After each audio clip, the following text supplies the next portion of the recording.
Guys, what is good? What is good? I'm back. I'm back. So I know I've been getting some messages that Imran, where have you been? Where have you been? I've been really busy, really busy with a lot of things that I'm doing right now. So that's why I haven't been making videos, but I'm back. And I thought I had to get back on it because Crawford Canelo's around the corner, and let's be honest, as boxing fans, we're all excited about Crawford and Canelo.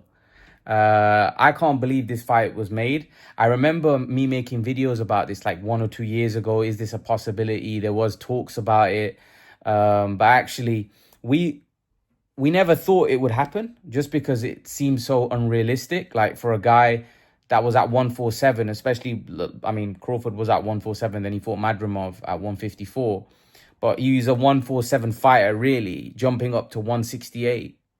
And for me, this as the fight's getting closer, I don't know, just Crawford's confidence is making me believe that, he could do something in this fight. Like, I still pick Canelo. I just think Canelo's too big. But Canelo's not looked exceptional in his last couple of fights. But I do think his size in this fight is a big factor. A lot of people think Crawford is going to be able to outbox Canelo, but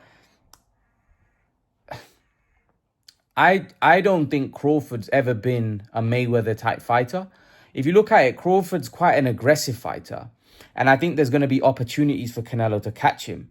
And I don't know. And I heard Sean Porter's interview, and Sean Porter said that he doesn't know how Crawford is going to be able to absorb Canelo's punches. And I also feel that I don't know how Crawford's going to be able to absorb his punches, because Canelo is much bigger than anybody Crawford has got anywhere near. I mean, anyone in the ring with.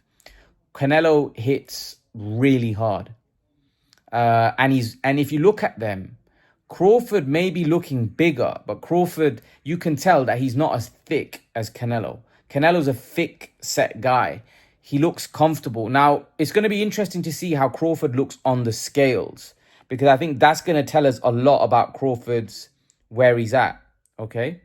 If Crawford looks fleshy, then obviously we know that, he's moved up, but he's actually, he's kind of eaten his way. If he looks good and lean, which I wouldn't be surprised if he does, but still, how he carries that weight is going to be interesting, because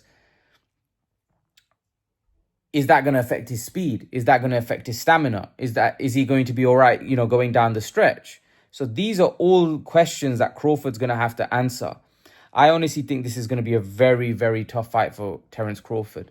Some say that Crawford's a better fighter than Canelo. Canelo's been saying that, who have you fought?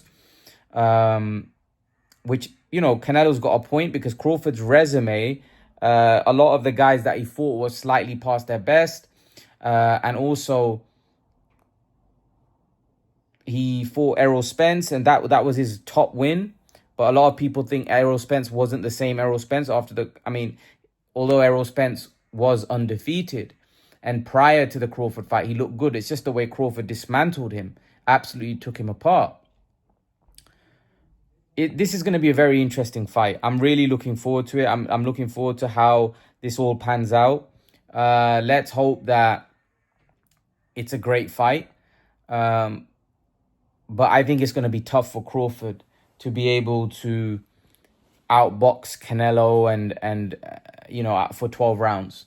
And I don't think Crawford knocks Canelo out. No chance. I don't think he can knock Canelo. I think Canelo's too big, too strong. Canelo's never been down, never been hurt. And let's not forget, Crawford has been hurt. He has been put down by the Kavalauskas, was it? Apart from that, he he beat everybody else comfortably. But I just think this is a huge step up for him in terms of, I don't think Errol Spence is anywhere near as good as Canelo. And I think Errol Spence isn't as physically as strong or as big as Canelo. So for me, this is going to be a serious, serious challenge for Terence Crawford. He's going to be tested in this fight. And if Madrimov was able to test him, take him the distance, and he wasn't really able to put a dent in Madrimov, then Canelo Alvarez is going to be doing the same. But Canelo is much bigger, much better, much more experienced than Madrimov. So it's a much tougher fight. Much tougher fight. You know, I don't quite agree with Canelo that Crawford's not fought anybody and this, that. I do think Crawford has stepped up. I definitely think the Errol Spence and Madrimov wins were good. So I don't think you can sit here and say Crawford fought nobody, because to go up and to be undisputed in 2 weight classes, he cleaned out those divisions. And then also went up and won a title at 154. And now he's going up, you know, and fighting Canelo at 168. And if he beats Canelo, which I think is a big ask, then Crawford arguably is one of the greatest fighters we've ever seen, because you can't then keep saying that he's fought nobody. You can't then say, oh, for me, I like, he said that he'd be top 5. I don't think top 5, even if he beats Canelo, just because I think you have to have a resume. I do think, though, he'd go down as one of the great fighters. I mean, one of the great fighters of this generation, and one of the greatest. He'll be talked about as one of the greatest, because you can't, like, that, a 3-weight undisputed champion, and then the way he would become undisputed here, we're moving up like almost 2-3 weight classes, because I don't see Crawford as 154. He only had 1 fight there. He's really a welterweight moving up 3 weight classes, which is a huge jump. So for him to win would be a phenomenal achievement. I think it's going to be very, very tough, though. Very, very tough. But like I said, I think if anyone can, Crawford has the ability, he has the talent, but I think it's going to be tough. It was good to see. I do think that there's some, like, before they were being very, very nice to each other, and now they as the fight's getting closer, they're starting to get a bit more spiteful, which is good to see. It causes entertainment. You know, I think obviously this is good for the promotion. Who knows, somebody might have got into their ear. Maybe, you know, you're being too nice. Maybe you guys need to start going at one another. But it was really good to see. It wasn't like it was controlled. It wasn't like they were going at each other. It was controlled aggression, which was good. So it's going to be interesting. Let's see what happens in this fight. Give me your thoughts. Let me know who you guys think wins. I'll take care, and I'll see you in the next video.